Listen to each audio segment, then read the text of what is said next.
Okay, so what I'm going to go through is obviously a very short presentation on how to spot the signs and really how to help, which is a simple thing, how to help. Um, it's the elephant in the room, isn't it? Mental health. People really don't want to talk about it, but one of the advantages of this past 18 months, if there is any, is that people are actually starting to talk about it because they know they need to. Some of the statistics, mental ill health, it used to be 1 in 4 people would at some point struggle with their mental health. Now that's gone up to 30%, and that figure was from last November, so it's nearly 1 in 3 now. God forbid we have another lockdown. I think that figure will go up as well. Suicides have gone up 200% as well, which is really sad. And as a result of all this, people really are starting to talk more about it. Particularly in the workplace. In the workplace, we spend half our lives at work, 40,000 hours of our lives we spend at work. Yet work's the place, statistically, people feel least comfortable talking about their mental health. And as a result of this, people end up going off long-term sick. So many companies are now investing in seeing the importance of actually dealing with that mental health within the workplace, which is great news, right? If we just look at what is mental health, now, this is one of the definitions. It's defined as a state of well-being. When we talk about mental health, it's neither positive nor negative. It just is the state it is. But when I do training and I go around the room and I'll say, what is mental health? I hear people say things like it's depression, it's anxiety, it's when I'm not coping. And they automatically go on the negative bias. They think of mental health as mental ill health. Whereas, if I ask you, what's the term physical health mean to you, people don't automatically say illness, disease, cancer. So there's this negative bias when it comes to mental health, and that just shows some of the stigma that's out there still even now. But mental health is neither positive nor negative. It's just shown by the way we think, the way we feel, and it's our overall sense of well-being. Yeah. So we all have mental health. There is no health without mental health. Would you agree with that? Yeah, Yeah. definitely. You've really got to have, you can be in a wheelchair and unable to move from the neck down, but you can still live a fulfilling life. On the flip side of that, if you're, a person who's had long-term chronic depression, you might not even want to get out of bed in the morning. So it's neither positive nor negative. It just is the state it is. When it comes to mental health, we don't talk about it as just negative and positive. We talk about it on in terms of this mental health continuum. So if you look at the top, we've got maximum mental well-being and fitness, and down at the bottom, minimum. But also we have severe diagnosis, no diagnosis.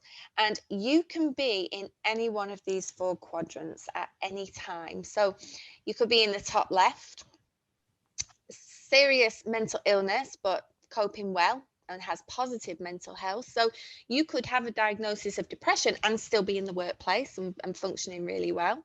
Um, Conversely, down at the bottom there, you've got somebody who has a serious diagnosis and has poor mental health. Now, these people probably won't be in the workplace or probably be off sick or verging on being off sick. This is the best quadrant to be in, ideal quadrant. So you've got positive mental health and no mental diagnosis, mental ill health diagnosis. So that's the optimum one to be. Many people who historically have been in that top right have now, because of the last 18 months, found themselves moving down to the bottom right, which is, they haven't got a diagnosis, but they're not really coping. And it's kind of an unfamiliar territory for many people that many people have found themselves in, particularly with the pandemic and health scares, the restrictions. You know, I was saying, Bill, I was supposed to be in France right now. I can't go. You can't even book a meal nowadays without thinking, is it going to happen? So that uncertainty is having a massive impact upon people's ability to cope and lead happy, secure lives. Now, people don't stick in one of these quadrants. People move around this quadrant on a monthly, weekly, yearly, daily, hourly basis. You know, like I explained with that demonstration of moving from the top down to the bottom. So have a little, you know, private reflection on which quadrant you're in. I'm not going to ask you, but you can pretty much map where you've been, where you're at now. And the thing that prevents people from moving around there and getting that help is the stigma on these axes, which we touched on before. So it's really important to remove that stigma. And the way we remove it is to get it out of the corner of the room, stop it from being that elephant and start, you know, discussing it. Incidentally, the people in the bottom right, they're probably going to be in the workplace, but maybe they're not functioning at optimum level. Maybe they're experiencing what we call presenteeism. If you don't know what presenteeism is when they're there, but they really ought not to be there. They've kind of dragged themselves in. Presenteeism costs a business twice as much as absenteeism, because if you think about it, if somebody's absent, they their seat is empty, their work gets divvied out, and you know, maybe they get a temp in or something else, and that disruption is minimal. But if somebody is there and they're not doing anything, then their work's not being done, and it can have a knock-on effect around the people around them. And the people who experience the most presenteeism is middle management. So you can see it's really important to encourage that conversation and encourage people to get the support that they need.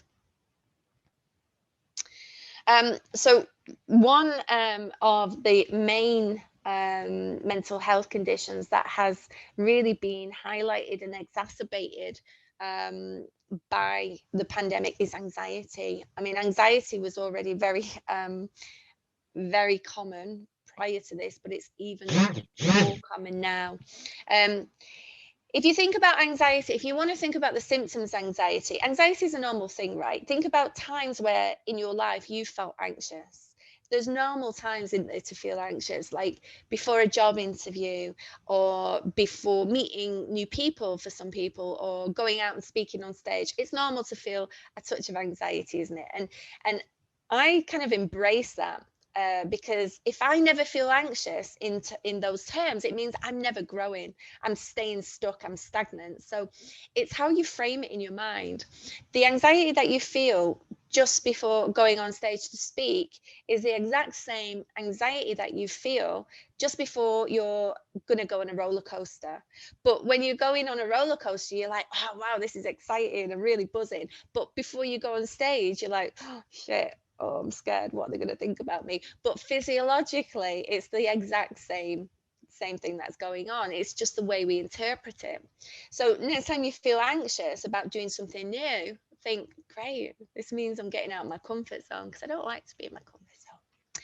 So think about, if you want to know the symptoms of anxiety, we've all experienced them, haven't we? We've experienced physical symptoms, psychological symptoms, and obviously behavioral symptoms. Now, that's normal anxiety, but an anxiety disorder is when you feel that anxiety for a prolonged period of time. There doesn't seem to be any reason for it, and it has a negative impact on your life. So imagine feeling like you do before you've got a job interview continually. Yeah, that's an anxiety disorder, and people need to get help and can get help with anxiety disorders. So that's one thing that's on the increase, and you can notice these different symptoms, and you can know them in yourself. We've all experienced them. And anxiety tends to be also when people are looking forwards and thinking the what ifs. When we're looking backwards, it tends to be depression that people experience. Now, everybody experiences times where they just can't be bothered, and you feel down, you have a bad day. That's not depression. We hear that term, don't we? Oh, I'm depressed. But real clinical depression, you have a certain amount of symptoms for 2 weeks or more, and that's the diagnosis that you need for a diagnosis of clinical depression. The symptoms have to last 2 weeks or more. Now, you need to have, for the ICD-10, it's a questionnaire that the doctor would probably ask. I believe there's an ICD-11 out now. You need to have 2 of these 3 core symptoms and a number of these other symptoms as well. Now, you may have heard the terms mild, moderate, severe depression. If you have mild depression, you're said to have 4 of these symptoms. Moderate is 6, and severe is 8. So if you just have a quick scan over those symptoms, you can see, imagine feeling like that constantly for a minimum of 2 weeks. You can see how debilitating that can be. A little tip, there's a film, a little cartoon. Has any of you seen that at all? No. It's called Black Dog Depression. So if you search on YouTube, I haven't got time to show you here now, but search on YouTube, Black Dog Depression. It's about a 5-minute video, a cartoon sketch, and it shows all the signs, the symptoms of depression and that journey. Okay. One of the best things I try and advocate for depression is walking. Walking has been proven more effective than antidepressants for mild to moderate depression. And I would actually say it's even better, because the only side effect you have is happiness. So walking, never underestimate it. And I think the key message I want you to get from this presentation is the little things that really help, the little things that can make a difference. Okay. So depression is something that is very real. It's something that many more people are experiencing now. Isolation is a real risk factor when it comes to depression. And let's face it, people are feeling pretty isolated, aren't they? Loss of a job, again, is one of the main risk factors. If anybody's out of work for a month or more, that's a massive risk factor in terms of depression. And people think that when people are depressed, when they have depression, the first thing that they want to do is say, oh, go and take some time off work. Now, just be careful on that. See whether that's the person who the person wants to do that. I always remember a guy in one of my courses, and he said, when I had depression, if my boss would have sent me home, I wouldn't be sat here now. I'd have killed myself, because work was the only respite from those dark thoughts that set in when he got home. So he actually enjoyed being at work because it kept his mind active. So that's not for everybody, but just bear in mind, ask the person what is best for them. We can see in the workplace, we can see some symptoms, can't we? Lack of cooperation. You might find that people have more arguments, productivity problems, loss of morale, erratic timekeeping, safety issues. All these things can be indicative that somebody may be struggling with their mental health. Absenteeism, presenteeism, which I mentioned earlier, overworking as well as underworking, and conduct problems. Now, we can see this as, certain KPIs as well, not meeting targets and such. But what I would say is one of the biggest things to look out for within the workplace, within individuals, is change in people. If we think of somebody who may be depressed, stereotypically we might say, oh, they keep themselves to themselves, they're quite introvert, maybe they don't look after their appearance as much. Well, that might be their way anyway, but if you've got somebody who's normally quite extrovert who suddenly changes like that, then that's a real warning sign.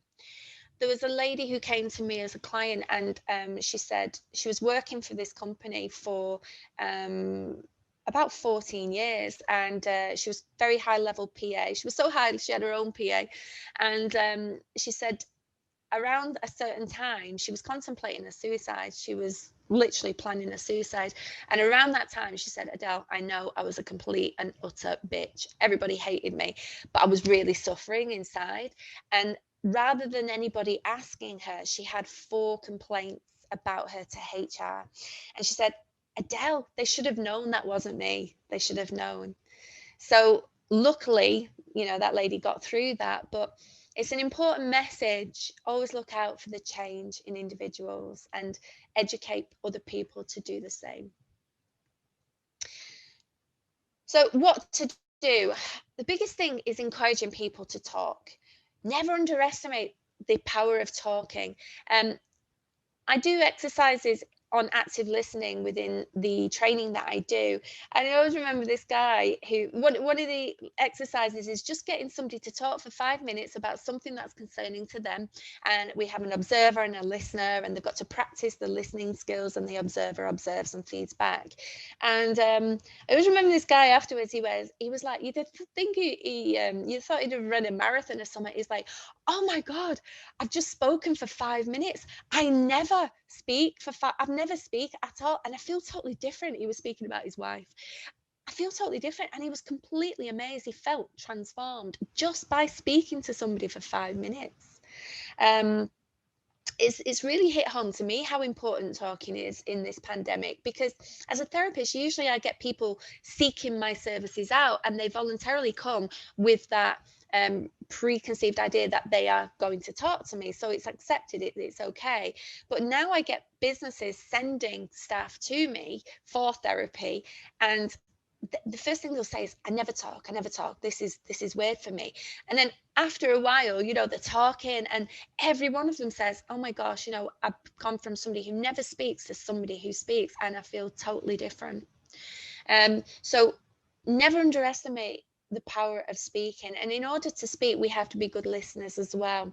Actively listening, having our attitudes right, wanting genuinely to help this person and connect with them without judgment, listening without interrupting. You know, we all have bad listening habits. We're never taught how to listen, are we? But we're taught how to read, how to write, how to do everything else, but never listen.